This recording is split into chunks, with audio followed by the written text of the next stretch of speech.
D'abord, c'est l'heure des télescopages de Bruno Donnet. Bonjour Bruno. Bonjour Philippe. Tous les jours, Bruno, vous observez ici la fabrique médiatique. Et ce matin, en essayant de pointer votre télescope sur les relations tumultueuses entre policiers et journalistes, vous avez été totalement ébloui. Oui, ébloui Philippe, et même carrément aveuglé par une lumière crue. C'est ce qui est arrivé vendredi soir à plusieurs journalistes reporters d'images qui tentaient désespérément de filmer un groupe de policiers en marge de la énième manifestation parisienne. Des journalistes professionnels qui se font de la lumière dans le visage. La scène a été captée par le journaliste Amar Tawalit qui travaille pour le site Loopsider.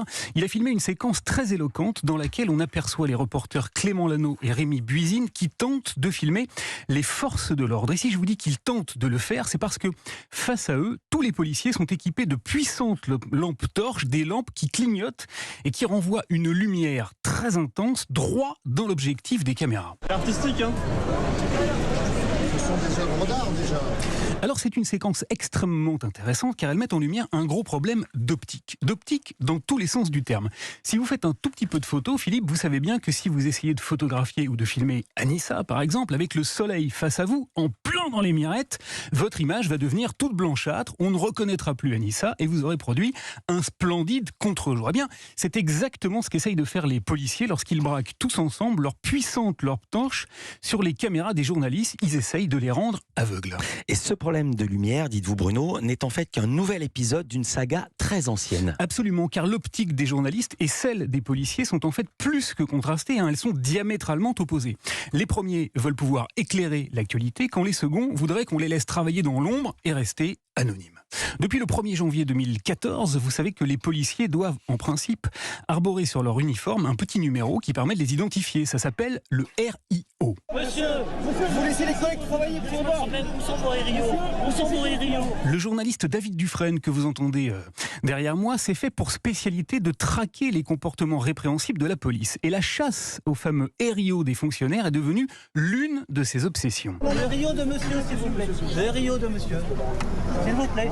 Car oui, bien que ce soit strictement obligatoire, les policiers rechignent bien souvent à porter ce qui est en quelque sorte leur plaque d'immatriculation. Ils n'ont aucune envie qu'on puisse les reconnaître et les identifier. C'est la raison pour laquelle certains portent aussi des cagoules qui masquent leur visage. Et lors des manifestations des Gilets jaunes, notamment, une caméra de BFM TV avait enregistré un échange entre un manifestant et un policier qui lui avait fait un aveu saisissant. Le matricule apparence obligatoire par contre.